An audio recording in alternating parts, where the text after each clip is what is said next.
Greetings, this is Dr. Rick Busen again, and today I'm going to kind of take us through some of the Dixieland jazz style from New Orleans. I have a little background on the culture of New Orleans and then move specifically into the Dixieland jazz style.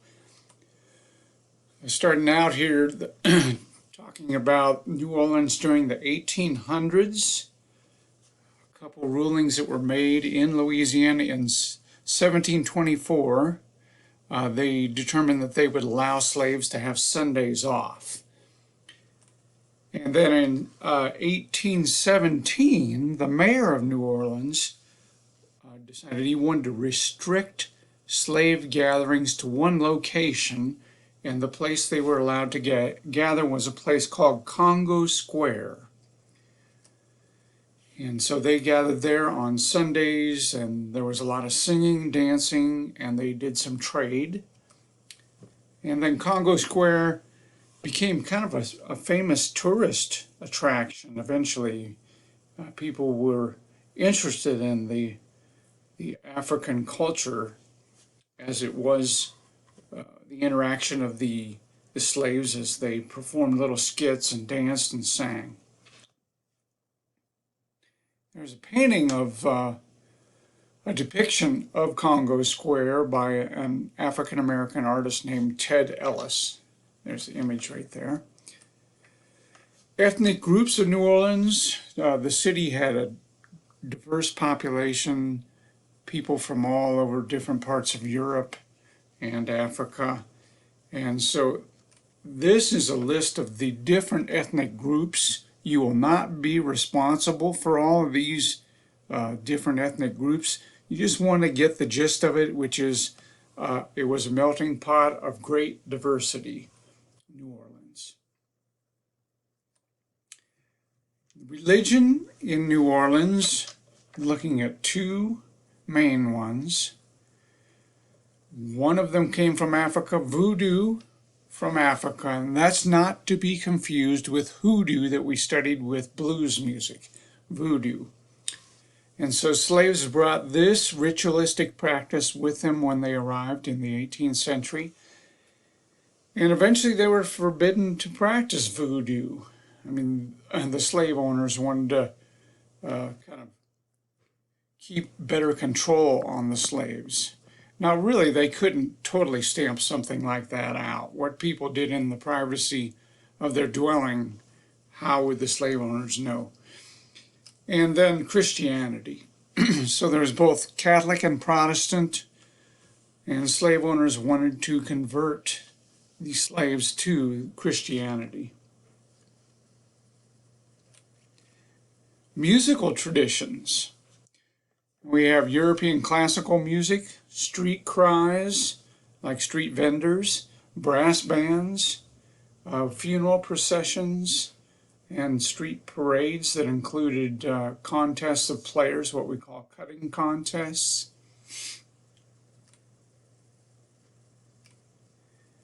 Moving into the musical style that grew out of New Orleans is what we call Dixieland. And Dixieland consisted of trumpet, clarinet, trombone, tuba, banjo, and bass drum. Storyville was the region of New Orleans where Dixieland flourished, and it was what we'd call a red light district, and was one of the worst slum areas of the United States. And so the music was there, and the musicians were just making a living playing in these areas of the slum of Storyville. Specifics about the bands. Already named the instrumentation a little bit, but we're going to divide it up into two sections. The frontline players, those are going to be the brass and woodwind. So one or two of each of these. A cornet, which is a little larger than a trumpet, a clarinet, and a trombone. And then there would have been the rhythm section, piano or banjo, usually banjo in the early groups, and then a drum set, or just a bass drum and a tuba. Characteristics of the Dixieland bands. They were polyphonic, and if you remember, polyphonic is two or more melodies sounding at the same time, sounding simultaneously. The method of performing was what we call collective improvisation. They would divide the ranges up of each of these instruments and improvise. And then the form, what we call ensemble chorus, where you'd state a melody and then you go back and have improvised solos on the same length as the melodies, without the melody, of course, and you would have the accompaniment. And then you would restate the melody on what we call the out chorus. And again, Dixieland was usually processional music in its early beginning, meaning they were usually marching down the street with their instruments playing. Storyville was closed in 1917. The officials of New Orleans wanted to clean up the city, and the result was a rich musical heritage of New Orleans was transplanted to northern cities after Storyville closed. Talking about some of the great musicians of Dixieland, I'm going to look at two. King Oliver lived from 1885 to 1938, was a cornet player, and he helped carry the New Orleans tradition to Chicago and was an important influence on Louis Armstrong. He was Louis Armstrong's mentor.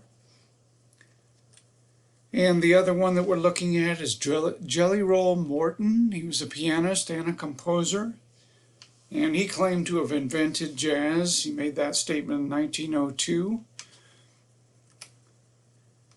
And the first jazz composer, I think that's a pretty good claim for him. Although, the claim to have invented jazz, that's a pretty hard one to actually confirm. But he's another man that helped bring the New Orleans tradition to Chicago. And Sidney Bechet, 1797 to 1959. He played clarinet and soprano saxophone, and he was an excellent soloist. And one of the first saxophonists in jazz, and known for his very wide vibrato. And then the last one here is Louis Armstrong. He's the greatest innovator of early jazz styles.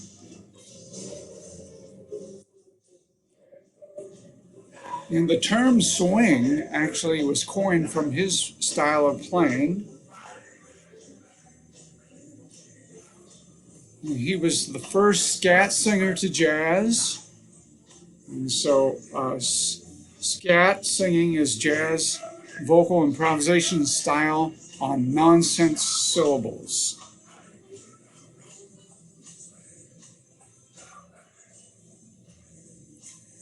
We will cover more about Louis Armstrong later on in the course. So that's it for today. Thank you.